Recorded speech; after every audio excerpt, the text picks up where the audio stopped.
La mère de l'ami de ma fille a dit, ta fille vient souvent chez nous ces derniers temps et elle agit étrangement. Quoi? Elle devrait être à l'école.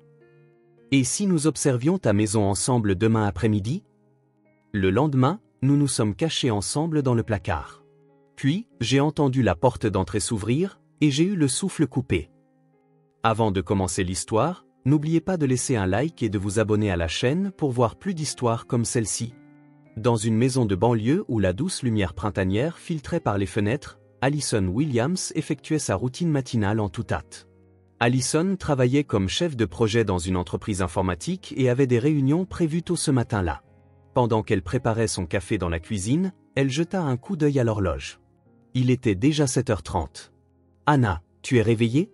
Tu vas être en retard pour l'école. » À l'appel d'Allison, elle entendit de petits pas à l'étage.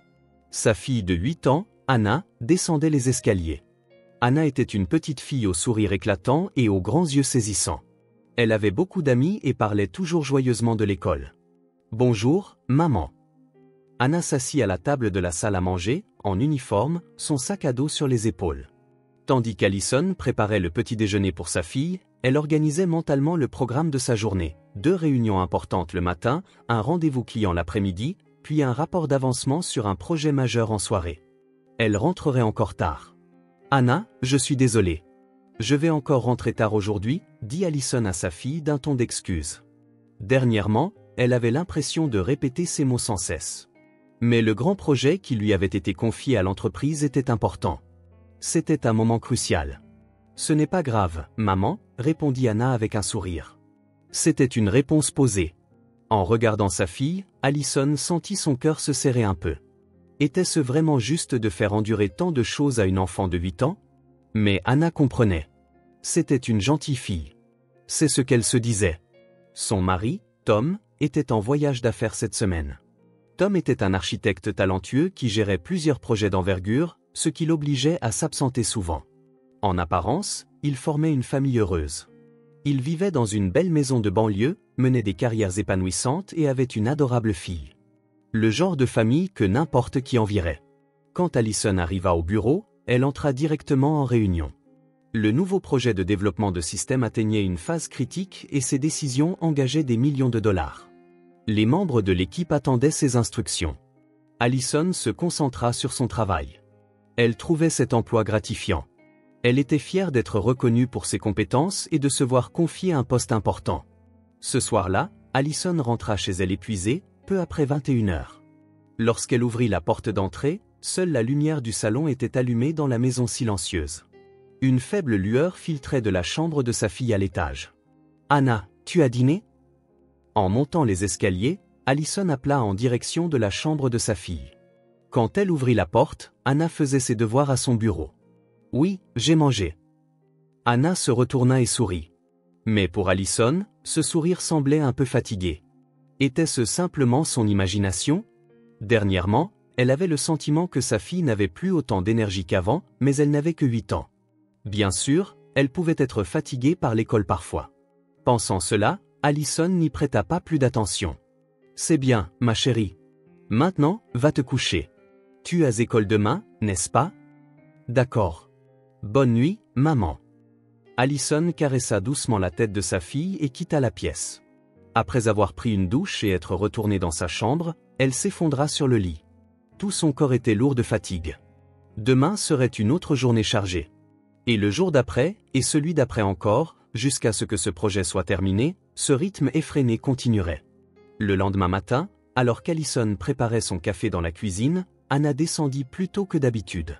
Il n'était même pas encore 7h. « Anna, tu es encore en avance aujourd'hui. »« Je vais à l'école avec mon ami, » dit Anna en commençant rapidement à manger son petit déjeuner.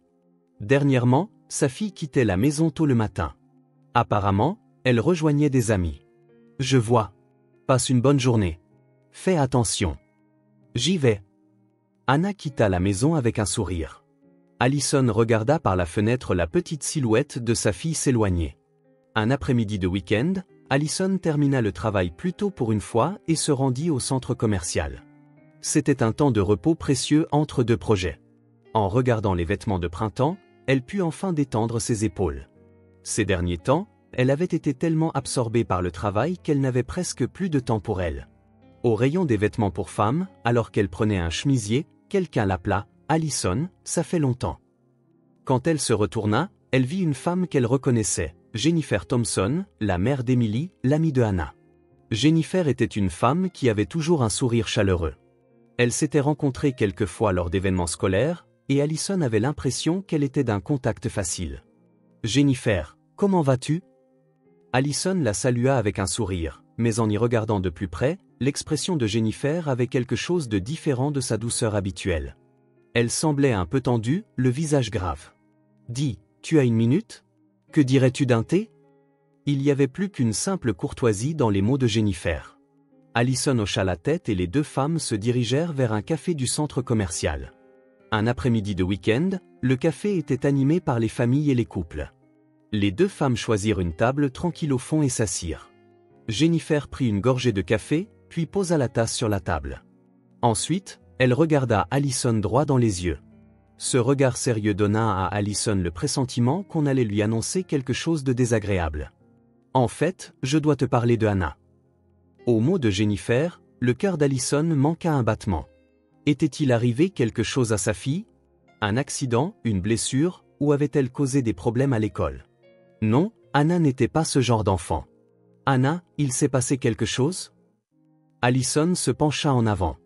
Jennifer marqua une pause, comme si elle choisissait ses mots avec soin, puis continua doucement, « Dernièrement, Hannah a l'air de venir chez nous. » Allison pencha la tête.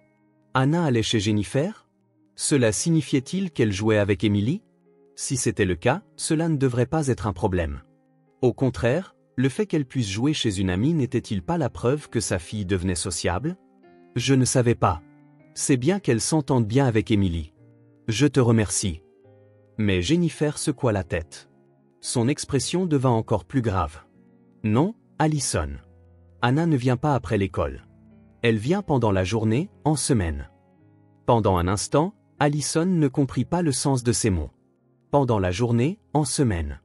Cela signifiait pendant les heures de classe, n'est-ce pas? Quoi?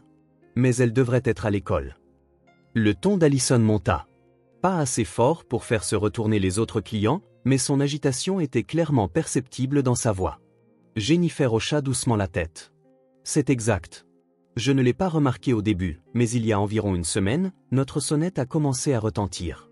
Le matin, quand j'ouvre, Hannah est là, avec son sac à dos. Allison était confuse. Sa fille de 8 ans n'allait pas à l'école mais se rendait chez une amie. Une telle chose était-elle possible? Hannah quittait la maison chaque matin avec un sourire, en disant qu'elle allait à l'école. Mais Hannah devrait aller à l'école normalement tous les matins. Elle m'a dit qu'elle rejoignait des amis. C'est ce que je pensais au début, moi aussi. Je croyais qu'elle passait en allant à l'école et je lui disais de partir tout de suite. Mais elle est revenue le lendemain et le jour d'après. Au mot de Jennifer, Allison sentit qu'elle ne pouvait plus respirer. Sa propre fille séchait l'école tous les jours. Non, il y avait plus que ça. Il devait y avoir une raison plus grave pour qu'une enfant de 8 ans prenne seule la décision de ne pas aller à l'école. Alors, qu'as-tu fait? Est-ce que Hannah a dit quelque chose? Eh bien, Jennifer baissa la voix, je ne peux pas te donner les détails, mais quelque chose ne va pas chez elle. Les mains d'Allison se mirent à trembler. Quelque chose ne va pas. Le poids de ces mots lui transperça le cœur. Que arrivait-il à sa propre fille? Pourquoi n'avait-elle rien remarqué? Elle se voyait tous les jours, et pourtant Allison n'avait rien décelé d'anormal chez sa fille. Que veux-tu dire? Est-ce que Hannah va bien? Est-elle blessée? Elle n'est pas blessée. Mais... Jennifer prit une profonde inspiration. Allison, demain, pendant la journée, pourquoi ne pas surveiller ta maison ensemble? Surveiller? Ce mot résonna avec une clarté étrange au milieu de l'agitation du café. Surveiller sa propre fille de 8 ans. Elle n'avait jamais imaginé une chose pareille. Allison était perdue. Elle ne comprenait toujours pas ce qui se passait. Surveiller ma propre fille? Pour le bien de Hannah, s'il te plaît. Les yeux de Jennifer témoignaient de son sérieux, et en même temps, d'une profonde sympathie. Cette femme savait quelque chose. Elle savait ce qui arrivait à sa fille. Mais pourquoi ne le lui disait-elle pas directement? Diverses questions tourbillonnaient dans l'esprit d'Allison. En quittant le café et en se dirigeant vers le parking, Allison ne cessait de réfléchir. Le travail lui traversa l'esprit. Demain, elle avait un rendez-vous client important, mais il s'agissait de sa fille. Il y avait des choses plus importantes que le travail. C'est ce qu'elle se disait. D'accord. Allison se retourna et répondit à Jennifer. Je prendrai ma journée demain. Merci, Allison. Demain matin à 9 h, chez toi. Les deux femmes se séparèrent. Même après être montée dans sa voiture, Allison ne put bouger pendant un moment. Ses mains, crispées sur le volant, tremblaient. Qu'était-il arrivé à Anna, 8 ans? S'était-il passé quelque chose à l'école? S'était-elle disputée avec des amis? Ou s'agissait-il d'un problème plus grave? Cette nuit-là, Allison envoya un email à son patron. Elle écrivit qu'elle devait prendre son lendemain pour une affaire familiale. C'était une phase cruciale du projet, mais cela n'avait plus d'importance. Il s'agissait de sa fille. Sa fille de 8 ans fuyait quelque chose chaque jour. Ce fait serrait le cœur d'Allison. Même une fois au lit, Allison ne parvint pas à dormir. Elle pensait à Anna qui dormait dans la chambre d'accent grave côté. Quelle souffrance se cachait derrière ce sourire? Ces mots, ce n'est pas grave, maman, n'était-il pas en réalité un appel à l'aide? Le lendemain matin, Allison réveilla Anna comme d'habitude. Elle prépara le petit déjeuner comme d'habitude. Faisant semblant de ne rien savoir, elle laissa partir sa fille avec un sourire. Passe une bonne journée, Anna. Fais attention. J'y vais. Anna sortit par la porte d'entrée, son sac à dos sur ses petites épaules. Allison regarda sa silhouette depuis la fenêtre. Quel fardeau pesait sur ses si petites épaules? Elle avait envie de pleurer. Mais pour l'instant, elle devait tenir bon pour connaître la vérité. En regardant l'horloge, il était 8 h du matin. Encore 1 heure avant l'arrivée de Jennifer. Allison prit une profonde inspiration. Dans un mélange d'anxiété et de peur, Allison attendit. La sonnette retentit. Allison se précipita pour ouvrir la porte. Jennifer se tenait là, non pas avec son sourire chaleureux habituel, mais avec une expression sérieuse. « Tu es prête ?» La voix de Jennifer était basse et calme. Allison hocha la tête. Elle n'était pas vraiment prête. Elle n'aurait jamais imaginé surveiller sa propre fille. Mais ce n'était pas le moment de dire de telles choses. « Oui, mais, est-ce bien? Anna va-t-elle vraiment revenir? Fais-moi confiance. C'est pour Anna. » Les deux femmes traversèrent le salon et se dirigèrent vers la chambre. Allison ouvrit la porte du placard. C'était un grand dressing où les vêtements du couple étaient suspendus sur des cintres. Elles allèrent au fond et laissèrent la porte légèrement entr'ouverte. À travers la fente, elles pouvaient voir la chambre et le couloir au-delà, et devraient pouvoir entendre les bruits venant de l'escalier. À l'intérieur, le placard était sombre et exigu. Il y avait assez de place pour les deux femmes, mais c'était inconfortable pour y rester longtemps. Allison s'appuya contre le mur et retint son souffle. Elle pouvait entendre la respiration de Jennifer à côté d'elle. En regardant l'horloge, il était 9 h du matin. Le silence enveloppa la maison. Normalement, à cette heure, elle aurait dû être au bureau à préparer des réunions, à vérifier les documents de présentation pour les clients, à donner des instructions aux membres de l'équipe. Pourtant, Allison se trouvait maintenant dans le placard de sa maison, à surveiller sa fille de 8 ans. La situation était si surréaliste qu'Allison avait l'impression de rêver. Anna va-t-elle vraiment revenir? Et l'école? Demanda Allison à Jennifer à voix basse. Elle n'arrivait toujours pas à y croire. Que sa propre fille sèche l'école pour rentrer à la maison. Anna était une gentille fille, toujours souriante, qui écoutait ce que ses parents disaient. Pas le genre d'enfant à causer des problèmes. Oui, hier et avant-hier, elle est venue chez moi à cette heure-ci. Il y avait de la certitude dans la voix de Jennifer. Elle l'avait vue. Anna s'enfuyant chaque jour sans aller à l'école. Le cœur d'Allison se serra. Pourquoi sa fille ne s'était-elle pas confiée à elle? Pourquoi était-elle allée voir la mère de son amie plutôt qu'elle, sa propre mère? Le temps passa. 9 h 30, 10 h. Rien ne s'était encore passé. À l'intérieur du placard, les pieds d'Allison commençaient à s'engourdir. Peut-être qu'elle ne viendrait pas aujourd'hui. Peut-être que Jennifer s'était trompée. De telles pensées lui traversèrent l'esprit. Peut-être qu'elle est à l'école aujourd'hui, chuchota Allison avec espoir. Elle voulait que ce soit vrai. Elle voulait que sa fille assiste normalement aux cours à l'école, qu'elle rie et joue avec ses amis. Elle voulait que cette surveillance ne serve à rien. Mais Jennifer secoua la tête. Son expression montrait de la tristesse. Attendons encore un peu. Vers 10 h 30, Le corps d'Allison s'était raidi à force de rester dans la même position. Son dos commençait à lui faire mal. Mais plus que ça, c'était son cœur qui souffrait. Que arrivait-il à sa fille? Elle avait peur de connaître la réponse. Et puis, un peu après 11 heures du matin, le bruit de la porte d'entrée qui s'ouvrait. Allison eut un hoquet de surprise. Son cœur se mit à battre à tout rompre. Jennifer serra légèrement le bras d'Allison comme pour lui faire signe de se taire. On entendit de petits pas. Le bruit venait de l'entrée vers le salon. Allison jeta un œil à travers la fente du placard. Elle pouvait voir le bout du couloir, le bas des escaliers. Là, une petite silhouette apparut. C'était Anna.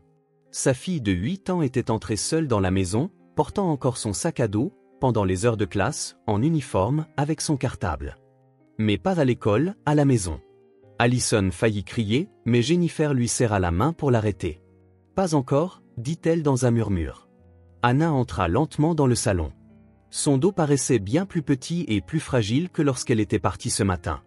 Le lourd sac à dos pesait sur le petit corps de l'enfant de 8 ans.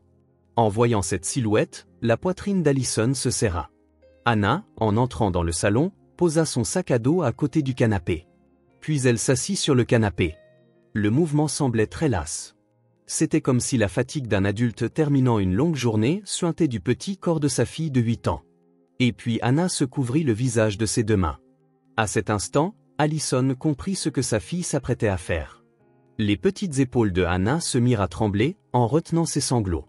Sa fille pleurait. Une enfant de 8 ans, seule, pensant que personne ne la voyait, pleurant silencieusement. Cette scène était si douloureuse à voir. Allison voulait sortir en courant. Elle voulait aller voir sa fille tout de suite et la prendre dans ses bras.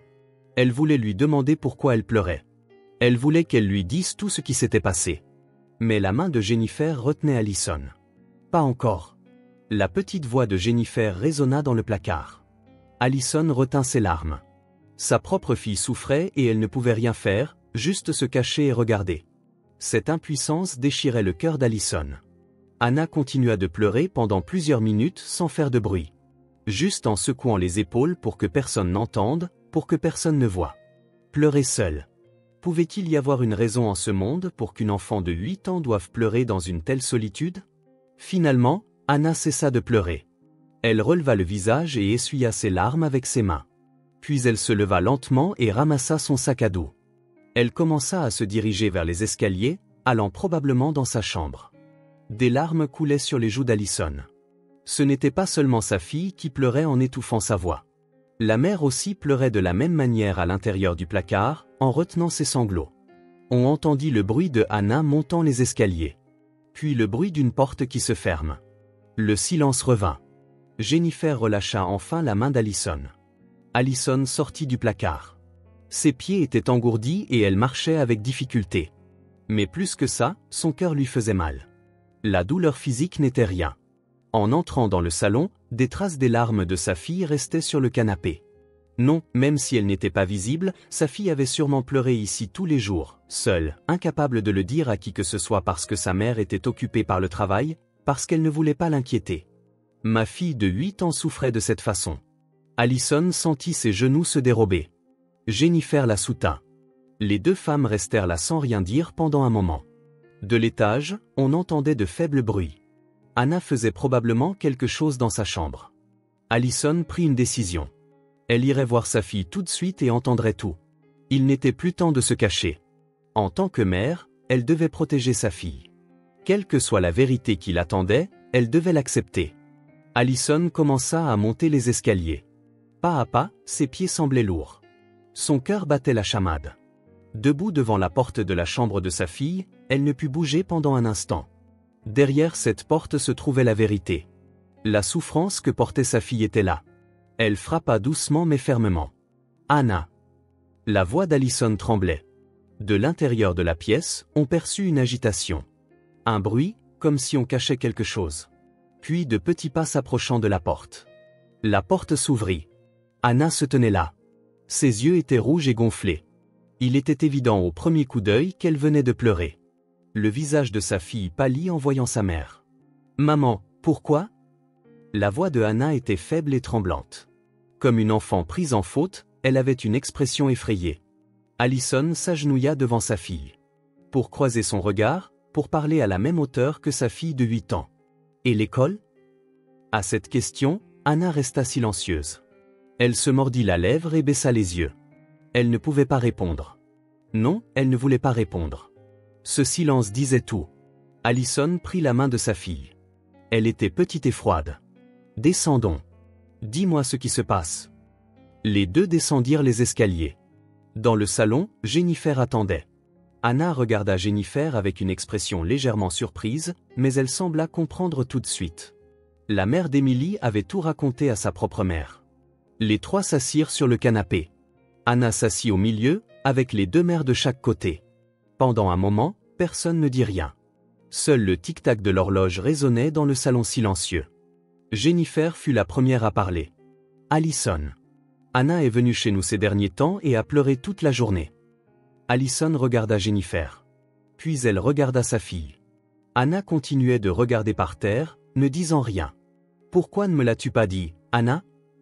La voix d'Allison était douce, mais sous-jacente, il y avait une profonde tristesse. Sa fille secoua la tête. Elle ne pouvait toujours rien dire. Elle ne voulait pas, mais elle ne pouvait plus le cacher.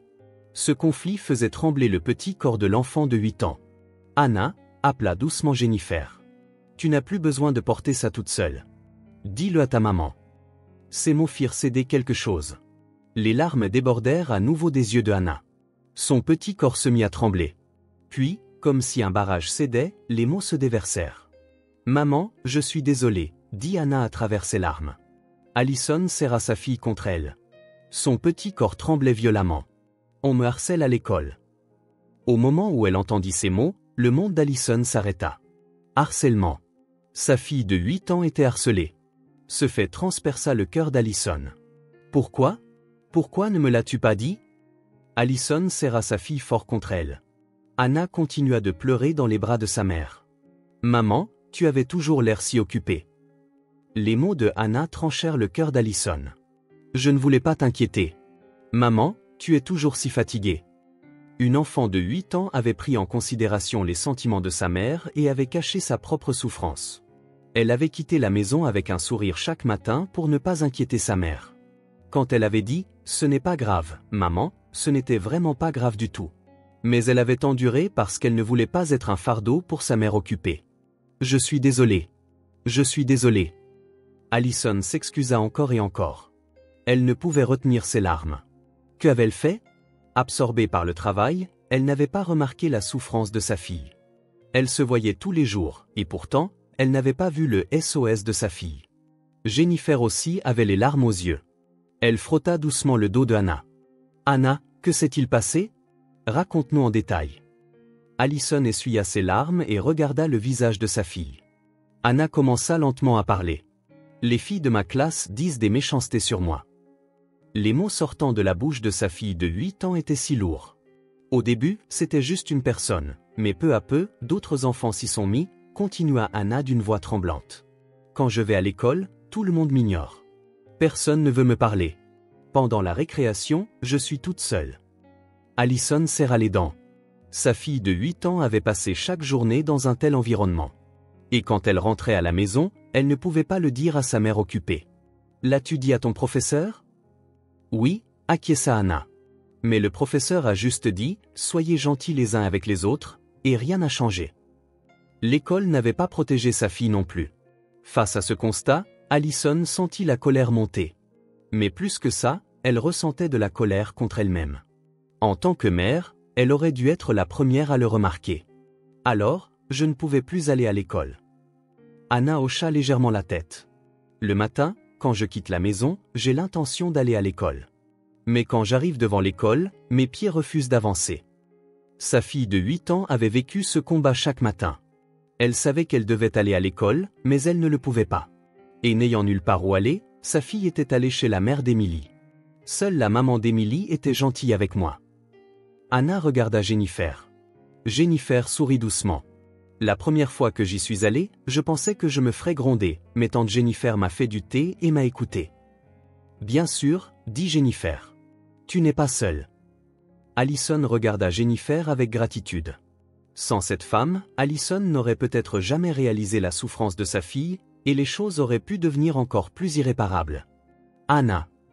Allison prit le visage de sa fille entre ses mains. Je suis désolé. Je n'ai rien remarqué du tout. Ce n'est pas ta faute, maman. Sa fille de 8 ans réconfortait sa mère. Cette gentillesse fit encore plus mal au cœur d'Allison. Pourquoi une enfant si gentille devait-elle être harcelée? À partir de maintenant, je te protégerai comme il faut. Allison serra sa fille fort contre elle. Elle se jura à elle-même qu'elle ne laisserait plus jamais sa fille souffrir seule. Je ne suis pas obligée d'aller à l'école, demanda Anna avec anxiété. Allison secoua la tête. Je ne te forcerai pas à y aller dans ces conditions. Demain, j'irai à l'école et je leur dirai tout. L'expression de Anna s'éclaira un tout petit peu. Pour la première fois, quelqu'un allait la protéger. C'est probablement ce qu'elle ressentit. La fillette de 8 ans se remit à pleurer dans les bras de sa mère. Mais cette fois, c'était différent. Ce n'étaient pas des larmes de souffrance, mais des larmes de soulagement. Les trois restèrent ainsi dans le salon pendant un moment. Jennifer veillait tranquillement sur elles deux. En tenant sa fille, Allison continuait de se blâmer.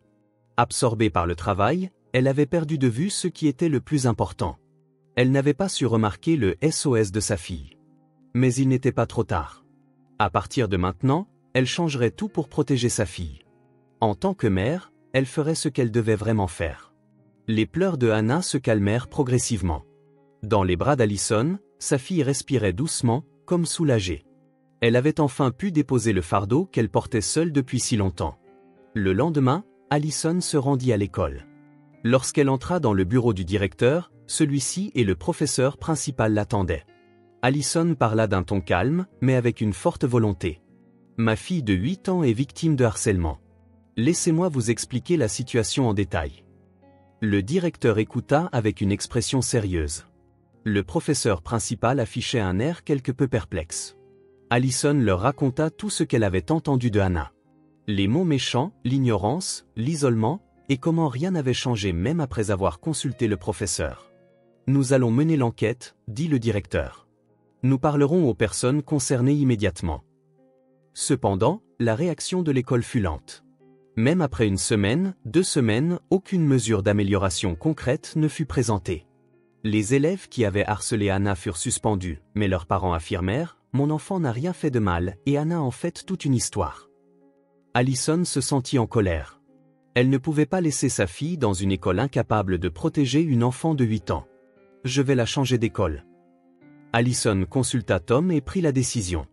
Son mari promit également d'ajuster son emploi du temps pour consacrer du temps à la famille. Ils cherchèrent une nouvelle école, passèrent des entretiens, et le transfert de Anna dans une école primaire de la ville voisine fut décidé. 3 mois plus tard, par un après-midi baigné d'un chaud soleil printanier, Allison termina le travail plus tôt et rentra chez elle. Elle continuait son travail de chef de projet mais avait changé sa façon de travailler. Elle réduisit les heures supplémentaires et donna la priorité au temps passé avec sa fille. Quand elle ouvrit la porte d'entrée, elle entendit la voix joyeuse de Anna. « Maman, bienvenue à la maison. » Anna accourut avec un sourire. Ce sourire était complètement différent de celui d'il y a 3 mois. C'était un vrai sourire, venu du cœur. Aujourd'hui, l'école était super. J'ai dessiné avec ma nouvelle amie. Allison serra sa fille dans ses bras. Elle sentit les larmes lui monter aux yeux. C'est merveilleux. Je suis si contente. Dans sa nouvelle école, Anna changea progressivement. Au début, elle semblait anxieuse, mais entourée de professeurs bienveillants et de nouveaux amis, son sourire revint. Elle ne détestait plus aller à l'école le matin. Chaque jour, elle se mit à parler joyeusement de l'école. Sa fille de 8 ans avait enfin retrouvé la vie qui seyait à une enfant de son âge. Un week-end, Allison retrouva Jennifer dans un café. Depuis ce jour, le lien entre les deux femmes s'était approfondi. « Jennifer, merci infiniment », dit Allison avec une gratitude sincère. « Si tu ne m'avais rien dit, je n'aurais rien remarqué. »« C'est normal », sourit chaleureusement Jennifer. « Je suis une mère, moi aussi. Tu as protégé ma fille de 8 ans. Pas seulement Anna. Tu m'as sauvée, moi aussi. » Les deux femmes s'étreignirent. Elles n'avaient aucun lien de sang. Mais cette femme était de la famille, pensa Allison. La vraie famille, ce n'était pas seulement une question de lien du sang. Remarquer les appels à l'aide des autres, tendre la main, se soutenir mutuellement. C'était ça, la famille. C'est ce qu'Allison avait appris. Ce soir-là, avant de se coucher, Anna dit, « Maman, aujourd'hui, la maîtresse a dit, si vous avez le moindre problème, dites-le moi tout de suite. » C'est bien. C'est une bonne maîtresse. Oui, mais maintenant ça va, parce que tu m'écoutes toujours, maman. Allison caressa la tête de sa fille. Anna, 8 ans, s'endormit avec une expression soulagée. Dehors, la brise printanière soufflait doucement. Tout comme le long hiver avait pris fin et que la saison chaude était enfin arrivée, un nouveau printemps était également arrivé pour cette famille. En contemplant le visage endormi de sa fille, Allison se jura à elle-même qu'elle ne perdrait plus jamais de vue ce qui était précieux. Le travail était important, mais il y avait des choses plus importantes encore. Protéger le sourire de sa fille de 8 ans. C'était sa mission de mère.